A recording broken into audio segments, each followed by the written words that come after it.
Hello friends, welcome to my channel. तो basically आज network pharmacology series का last part है जिसमें हम बात करने वाले हैं मॉलिक्यूलर डायनेमिक सिमुलेशन हम ऑनलाइन टूल से कैसे कर सकते हैं। बेसिकली मॉलिक्यूलर डॉकिंग के बाद जो नेक्स्ट स्टेप होता है कि जो भी मॉलिक्यूलर डॉकिंग के थ्रू हम जो लिगेंड्स हैं और हमारा जो टारगेट प्रोटीन्स हैं उसमें जो बाइंडिंग एफिनिटी है जो हमको डॉकिंग के थ्रू पता चलता है, क्या वो एक्चुअल में है, वैलिडेट है कि नहीं है। तो मॉलिक्यूलर डॉकिंग के रिजल्ट्स को वैलिडेट करने के लिए या तो हम एक्सपेरिमेंटल स्टडीज़ करते हैं इन विवो या इन विट्रो के थ्रू, या फिर उसको फर्दर आपके जस्टिफाई करते हैं मॉलिक्यूलर डायनेमिक सिमुलेशन के थ्रू।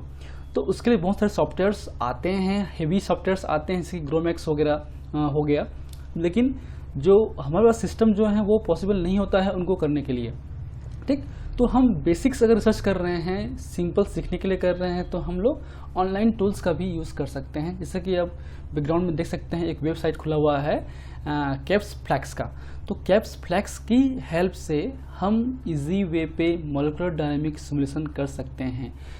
बस आपके पास होना चाहिए आपने जो डॉक किया हुआ है प्रोटीन और हमारे लिगेंड के जो बाइंडिंग हुआ है उस डॉक फाइल का पीडीबी फाइल, और उसके थ्रू ही हम आगे काम करने वाले हैं इन टूल्स का यूज़ करके। इसके अलावा आपका एक आई मोड सर्वर्स हैं, उसके अलावा गूगल कोलैब्स भी है, मैं उसके बारे में बताऊंगा। ठीक, तो चलिए वीडियो को शुरू करते हैं। बेसिकली आपको इस साइट्स पे जाना है, कैप फ्लैक्स पे जाना है, सिंपल। कैप्स फ्लैक्स पे जाने के बाद बेसिकली ये जो साइट्स हैं वो आपका रूट मीन स्क्वायर फ्लक्चुएशन का जो पैरामीटर्स हैं वो उसके लिए ये यूज़ करते हैं। तो सिंपल है, हम इस पे यहाँ पे अबाउट है, हाउ टू सबमिट, क्विज वगैरह बहुत सारे इस पे हैं। तो आप बहुत सिंपल सा इसका प्रोसेस होता है। आप सिंपल जाइए सबमिट पे। सबमिट पे जाने के बाद आपका जो ये सबमिट डेटा है ये खुल जाएगा। ये बाय डिफ़ॉल्ट सेटिंग पे है, आप चाहे तो सेटिंग अपने गाइड से हेल्प से आप चेंज कर सकते हैं। ठीक, अब इस पर जो भी आपका पीडीबी आईडी है, फाइल है जिसमें आपने डॉक किया हुआ है। सपोज मैं एग्जांपल लेता हूँ, यहाँ पे मैंने ब्राउज किया और मैंने एक मॉलिक्यूलर डॉकिंग के थ्रू, जैसे मैंने मॉलिक्यूलर वर्चुअल डॉकर यूज़ किया था, तो उसके थ्रू मेरे डेस्कटॉप पे मैंने एक फाइल सेव रखा हुआ है, ये फाइल जिसमें हमारा प्रोटीन, और हम इसको देख भी सकते हैं। हम इसको पहले देख लेते हैं ये बेसिकली है क्या। ठीक है, तो उसके थ्रू आपको मालूम चलेगा कि ये बेसिकली है क्या। हम इसको ड्रग डिस्कवरी स्टूडियो से पहले ओपन कर लेते हैं ताकि आपको मालूम चलेगा कि ये एक्चुअल में डॉक्ड फाइल है जिसमें टारगेट प्रोटीन और हमारे लिगेंड बाइंड हुआ है। ठीक, ताकि आपको आइडिया हो कि किस तरीके से आगे करना होता है। थोड़ा सा वेट कीजिए। जैसे कि देख सकते हैं ये हमारा बेसिक आपका प्रोटीन स्ट्रक्चर है। ठीक है, इसको मैं थोड़ा सा इसका जो सेटिंग है माउस का वो मैं ठीक कर लेता हूँ, ये रोटेशन कर लेता हूँ। ठीक, ये देखिए। ठीक, आप देख सकते हैं, इसको जूम करेंगे अगर, देखिए ये हमारा क्या है, ये हमारा ड्रग है, हम लिगेंड भी बोल सकते हैं, और ये हमारा प्रोटीन का स्ट्रक्चर है। ठीक, तो ये अब ये फाइल में हम इसी फाइल को मॉलिक्यूलर डायनेमिक सिमुलेशन में यूज़ करने वाले हैं।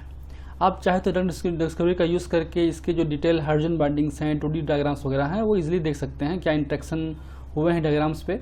अब यहाँ पे इजीली हम जो इंट्रैक्शंस वगैरह हैं जो आपके कन्वेंशनल हाइड्रोजन बॉन्ड्स किस एमिनो एसिड रेसिड्यू से अटैच्ड हुए हैं, इसके मिथियोनिन है आपका 318 पोजीशन पे, या आपका FPHE फिनाइलेफ्रिन होगा मेरे ख्याल से, या जो भी होगा वो उसका है। तो ये आप इसको लिख सकते हैं मॉलिक्यूलर डॉकिंग के रिजल्ट्स वगैरह पे। चाहे तो इसके जो हाइड्रोजन बॉन्डिंग्स हैं वो अभी आप देख सकते हैं इजी वे पे। यहाँ पे आपका पहले हमको सिलेक्ट करना पड़ेगा, और सिलेक्ट करने के बाद आपका यहाँ पे रिसेप्टर इंट्रैक्शन पे जाएंगे। व्यू इंट्रैक्शन पे जाने के बाद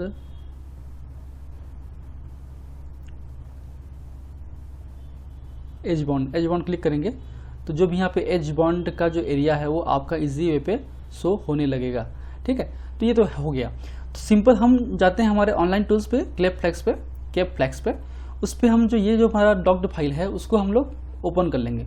ओपन करने के बाद यहाँ पे हम जो हैं, आपको प्रोजेक्ट का नाम आप चाहे तो दे सकते हैं, अपना ईमेल एड्रेस दे सकते हैं, और अगर आपको इसके वेब सर्वर पे किसी दूसरे को नहीं दिखाना है तो आप do not show my job on the result page कर सकते हैं। ठीक, मैंने ऑलरेडी ये कर चुका हूँ। तो ये जो डेटा है अब सबमिट करने के बाद ये आता है क्यू में। एग्जाम्पल है 4WA9, याद रखिए 4WA9। हम यहाँ पे चेक कर लेंगे, क्यू पे जाएंगे, सबमिट कर दीजिए। सबमिट होने के बाद ये रन होते रहते हैं, बहुत सारे पेंडिंग भी होंगे, रन भी होंगे। तो इस तरह बहुत सारे जो प्रोटीन्स का हो चुका है, इसके हम लोग यहाँ पे 4WA9 इसका शायद मैंने नहीं किया होगा, या फिर हम लोग जो मैंने किया होगा उसका मैं चेक कर लेता हूँ। जैसे कि ये आपका 4 ये हाँ 4JPS, इसको मैंने इंटर किया।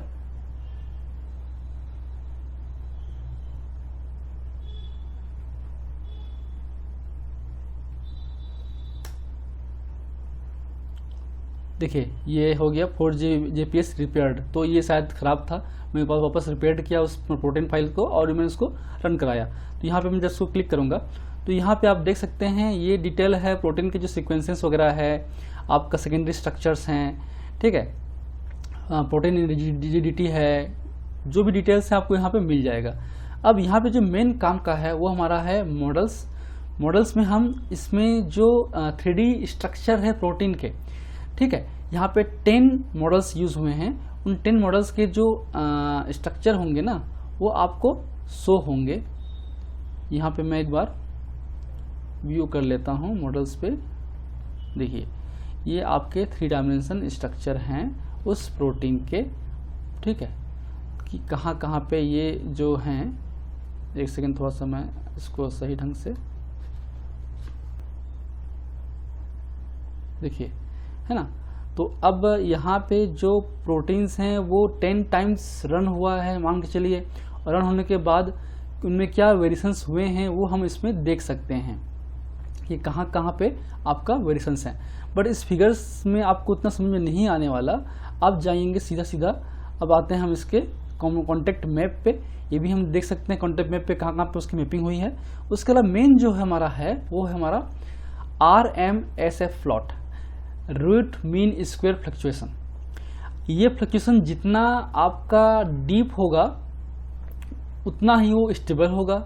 जितना ये आपका हायर पीक होगा ना, ये जितने पीक्स दिखाई दे रहे हैं, मतलब उस एमिनो एसिड्स के जो रेसिड्यूज हैं उस एमिनो एसिड रेसिड्यूज में एक तरीके से अनस्टेबिलिटी है। जितना आपका डीप होगा, जितना लोअर RSM वैल्यू होगा उतना ही वो स्टेबल रेसिड्यूज होगा। जितना हाई पीक्स होंगे वो उतना ही वो आपके किस में आएंगे, अनस्टेबल या फ्लक्चुएट प्रोटीन्स रेसिड्यूज में आएंगे। तो इसको हम डायरेक्टली यहाँ से स्क्रीनशॉट ले सकते हैं या SVG फॉर्मेट में डाउनलोड कर सकते हैं, या चाहे तो आप इसको डाउनलोड कर लीजिए। डाउनलोड करने के बाद आप ये ग्राफ अपने जो एक्सेल फाइल है उसमें प्लॉट कर सकते हैं। कैसे हम देखते हैं, अब इसको हम फाइल को ओपन कर लेंगे। डाउनलोड करने के बाद फाइल जैसे ही ओपन होगा आपको इसमें जो है एक्सेल फाइल में जो इंसर्ट पिक्चर या इंसर्ट जो डायग्राम्स होते हैं वो करना रहता है। तो हम यहाँ पे जो चेन A है उसको डिलीट कर लेंगे, क्योंकि आपका ये एमिनो एसिड का जो जो प्रोटीन की जो चेन होते हैं ना, chain A B C D, तो ये A चेन होता है, तो इसको भी डिलीट कर लेते हैं, काम का नहीं है। यहाँ पे मैं एक जो वैल्यूज है इंसर्ट कर दूंगा, रो वहाँ पे जो फर्स्ट है वो क्या है, एमिनो एसिड रेसिड्यू है एक तरीके से, और ये जो हमारा वैल्यू है वो क्या है, रूट मीन स्क्वायर फ्लक्चुएशन है शायद, RMSF। एक बार देख लीजिएगा क्या है, RSMF है कि RMSF है। तो हम एक बार देख लेते हैं, यहाँ पे है RMSF, ठीक है। अब मैं इसको यहाँ सेलेक्ट कर लूँगा। सेलेक्ट करने के बाद हम चले जाएंगे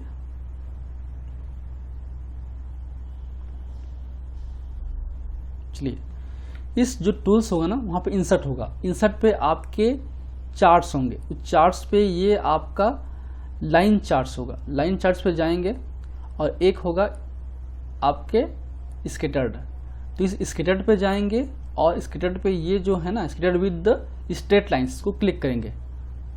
देखिए ये आपका चार्ट बनके रेडी हो गया।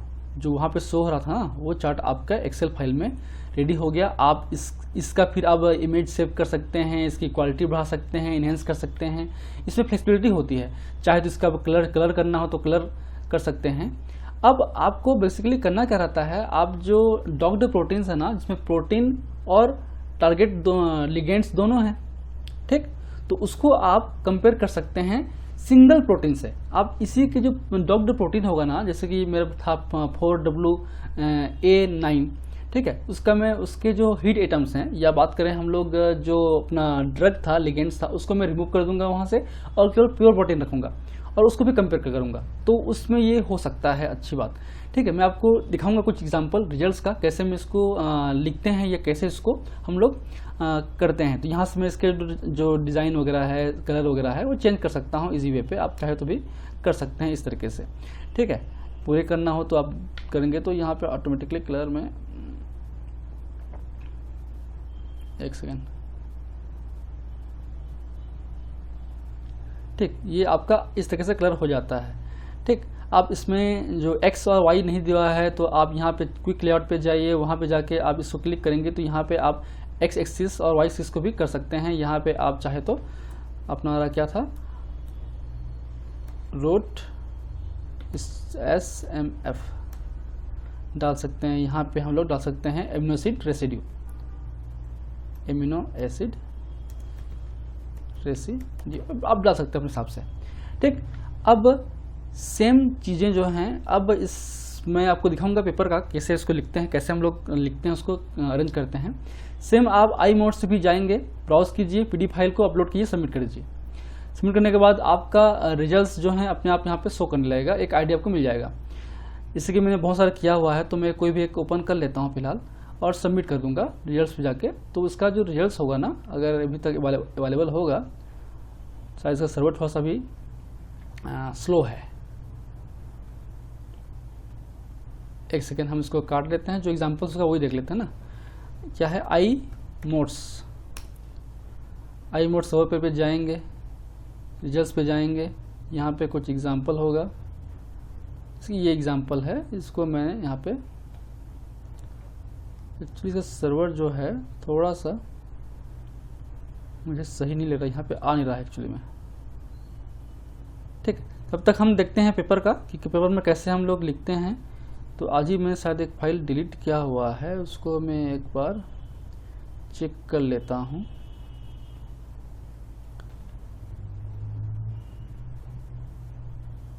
अब देखिए यहाँ पे अलग अलग तरीके से हम उसको रिप्रेजेंट कर सकते हैं। ठीक है, जैसे कि ये पहला आप देख सकते हैं मैंने क्या किया है इस पर। सपोज मेरे पास कोई ड्रग है, जैसे कि ये NKFB आपका और प्रोटीन है, ये हमारा टारगेट्स है। ये NKB और ये दो ड्रग हैं, इन दो ड्रग का ये हम लोग कंपेयर कर रहे हैं। तो देखिए ये जो NKB ECG जो है, इसके जो आपका RMSA वैल्यू हाई है, इसका मतलब क्या है, ये अनस्टेबल है एज कम्पेयर टू द आपका NKFB EGCG से। तो ये उनके बेसिक दोनों के स्ट्रक्चर्स हैं। ठीक, एक ये तरीका हो गया। सेकेंड जो है, ये तो हमने केवल दो ड्रग के साथ में किया हुआ है। इसको अगर मैं यहाँ पे ले जाऊँगा एक और, तो यहाँ पे देखिए मैंने क्या किया है, सेम इसी तरह का जो यहाँ पे अलग सारे ड्रग, बहुत सारे ड्रग का है, और मैंने कंपेयर किया हुआ है प्लेन आपके प्रोटीन से, NKB1 से। तो जो ब्लू लाइन से वो NKB1 का है। अब देखेंगे कि यहाँ पे जो दो हैं आपका NKB-EC और NKB-ECG, ये बहुत ही अनस्टेबल हैं यहाँ पे, क्योंकि इनका RMSA वैल्यू बहुत ज़्यादा हाई है। ठीक, तो ऐसे हम उसको कंपेयर कर सकते हैं। ठीक है, आप पेपर लिखेंगे तो आपको समझ में आ जाएगा अपने आप। चलिए, अब शायद सर्वर अगर खुल गया होगा, नहीं खुल रहा है, शायद खुल गया। चलिए, यहाँ पे भी देखिए इनके जो प्रोटीन के स्ट्रक्चर्स हैं, यहाँ डिफॉर्मिटीज़ हैं। ठीक, ये हमारा जो PDB है और NMA है। ठीक, और उसके अलावा ये इक्विवेलेंस जो एनर्जी लेवल है, या ये सब बहुत सारे जो हीट मैप वगैरह हैं, ये सब यहाँ पे काम के हैं। यहाँ पे आप पढ़ेंगे तो समझ में आएगा आपको। जितना ये वैल्यू कम होगा, डिफॉर्मिटीज़ जहाँ जहाँ पे होगा ना, वो स्टेबल होता है। जहाँ जहाँ जितना हाई होगा ये, उतना ही ये आपका एक तरीके से जो स्टेबिलिटी है वो कम होती है। तो हमको चाहिए कि हम जब डॉक करेंगे, डॉक करने के बाद जो हमारा प्रोटीन और लिगेंड के कॉम्प्लेक्स हैं वो स्टेबल हो, उस पर बीटा फैक्टर कम से कम हो, डिफॉर्मिटीज़ कम से कम हो, एनर्जी लेवल कम से कम हो। तो इस तरीके से हम आपके इन सर्वर का यूज़ करके भी हम मोलेकुलर डायनेमिक सिमुलेशन कर सकते हैं। जो बेसिक रिसर्च पेपर हैं हम लोग उसको पब्लिश कर सकते हैं। आप ज़रूर ट्राई कीजिए, इनके बारे में पढ़िए, इनके बारे में अलग से आप वीडियो देखिए, इनके जो रिसर्च आर्टिकल्स हैं ना वो पढ़िए, ताकि आपको ये समझ में आएगा कि वो जो आर्टिकल्स हैं उन आर्टिकल्स में किस तरीके से हम इसको इंटरप्रेटेड करते हैं, लिखते हैं, क्या उसके बेसिक पैरामीटर्स होंगे कि हमारा बीटा फैक्टर, बी फैक्टर क्या होना चाहिए अच्छे स्टेबल प्रोटीन कॉम्प्लेक्स में, या डिफॉर्मेबिलिटीज़ क्या होनी चाहिए। तो ये हम कर सकते हैं इन iMod सर्वर से और केप्लेक्स से। एक हमारा है गूगल कोलैब। गूगल कोलैब में अभी तक ट्राई नहीं किया है फिलहाल, जो कि गूगल ही आपको सर्वर प्रोवाइड करता है गूगल कोलैब का। जैसे कि मेरे यहाँ पे कोलैब नोटबुक करके एक मेरा ड्राइव बना हुआ है। ये गूगल कोलैब जो है आपका ग्रोमैक्स है ना, उस तरीके से काम करता है। यहाँ राजेश प्रोटीन लिगान एक फाइल बना हुआ है, मैं इसको ओपन कर लेता हूँ, क्योंकि मुझे इसके बारे में अभी डिटेल आइडिया नहीं है। तो इसके बारे में जब मैं सीख जाऊँगा तो आपको अलग से वीडियो बना के दूंगा कि गूगल कोलैब के थ्रू हम किस तरीके से आपका जो बाकी पैरामीटर्स होते हैं हमारा, ठीक है, वो हम कैसे निकालेंगे। ठीक, जैसे कि गूगल कोलैब है, इसमें बहुत सारे कोडिंग करना पड़ेगा मेरे को। यहाँ पे देखिए, यहाँ पे जीपीयू कनेक्टेड नहीं है, यहाँ पे आप गूगल ही है आपको एक जीपीयू प्रोवाइड करता है। ठीक है, हम कनेक्ट करेंगे तो आपका जीपीयू के जो रैम है वो आपको हाई प्रोवाइड करेगा, जो ग्राफिक्स कार्ड है वो प्रोवाइड करेगा। देखिए रैम, और यहाँ पे देखिए मुझे आपको पाइथन 3 गूगल कंप्यूटर इंजीनियरिंग क्या है बैकएंड जीपीयू रैम मिला है मुझे 12 GB का, और डिस्क स्पेस मिला है 112 GB का। देखिए, तो ये आपका जीपीयू प्रोवाइड करता है एक तरीके से। ठीक है, तो ये काम का है।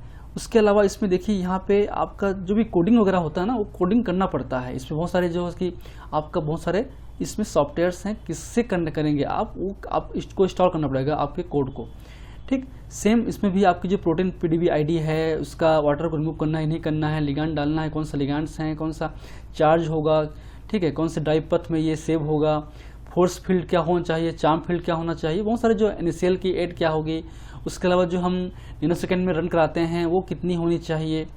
ठीक है, वो सब इसमें आप फीडअप करेंगे। जैसे कि मिनिमम स्टेप्स 20,000 स्टेप हैं इस पर, टाइम ये 5 नैनोसेकंड के लिए है। इसको हम लोग कितना तक एक्सटेंड कर सकते हैं, कई बार 10 नैनोसेकंड भी काफ़ी होता है, कई बार 100 नैनोसेकंड तक करना पड़ता है। तो वो आप यहाँ पे सेट कर सकते हैं और रन करा सकते हैं। इसमें अप्रॉक्सीमेटली जब मैं इसके बारे में पढ़ रहा था तो अप्रॉक्सीमेटली 3 से 4 घंटे लगते हैं कंटिन्यू। इसमें हाई स्पीड इंटरनेट आपकी ज़रूरत पड़ती है, और ये हर 10 मिनट में ये फाइल जो है आप ओपन जरूर कीजिएगा, तभी तो लगता है कि काम चल रहा है इस पर। तो इसके बारे में गूगल कोलैब से जो हम लोग यूज़ करेंगे पाइथन कोड का यूज़ करके, डोमेक्स का यूज़ करके कैसे करेंगे हम सीखेंगे अगले वीडियो पे। जब मैं सीख जाऊंगा तब इसके बारे में वीडियो बनाऊंगा। तो इस तरीके से हम गूगल कोलैब हो या iMod सर्वर का हो या फिर केप्लेक्स का यूज़ करके जो बेसिक्स पैरामीटर्स हैं आपके मोलेकुलर डायनामिक सिमुलेशन के, चाहे वो आपके रूट मीन स्क्वायर फ्लक्चुएशन हो या रूट मीन स्क्वायर आपके जो स्टेबिलिटी वगैरह हो, वो सब के जो रिजल्ट्स हैं वो हम लोग प्लॉट कर सकते हैं। ठीक है, तो ये एक तरीके से सीरीज़ ख़त्म हो गया है हमारा नेटवर्क फार्माकोलॉजी का जो बेसिक स्टेप्स हैं। कुछ स्टेप्स जैसे कि मोलेकुलर डॉकिंग है या मोलेकुलर डायनामिक सिमुलेशन है, वो अलग ही टॉपिक होते हैं। ठीक है, मोलेकुलर डॉकिंग के लिए बहुत सारे अलग अलग सॉफ्टवेयर्स हैं, जैसे कि आपका मोलेकुलर वर्चुअल डॉकर्स हैं, आपका जैसे कि अर्गस लैब है या स्विस डॉक है, हमने जैसे बताया आपके ऑनलाइन सर्वर के थ्रू। तो आप लोगों को सीखिए। ऑलरेडी मेरे चैनल्स पे जो अर्गस लैब के जो ट्यूटोरियल वीडियो अवेलेबल है। अभी मैं मोलेकुलर जो वर्चुअल डॉकर्स हैं, मोलेकुलर वर्चुअल डॉकर्स वो यूज़ कर रहा हूँ, तो उसका वीडियो मैं बना दूंगा कैसे हम उसको स्टेप बाय स्टेप करेंगे। बहुत ही ईजी है मोलेकुलर वर्चुअल डॉकर। आप सॉफ्टवेयर को पहले डाउनलोड कर लीजिए, अपने कहीं से उसको सब्सक्राइब कर लीजिए, या परचेस होगा तो परचेस कर लीजिए, या इजी मिल जाता है तो देखिए, उसके बाद ही हम उस पर काम कर सकते हैं। सो आज के लिए इतना ही। चलिए नेक्स्ट वीडियो पे हम बात करेंगे कुछ और टॉपिक्स के बारे में, सीरीज़ के बारे में। अगर मैं गूगल कोलैब सीख गया डायनामिक सिमुलेशन का तो वो भी आपको मैं बताऊंगा। So thank you, keep watching.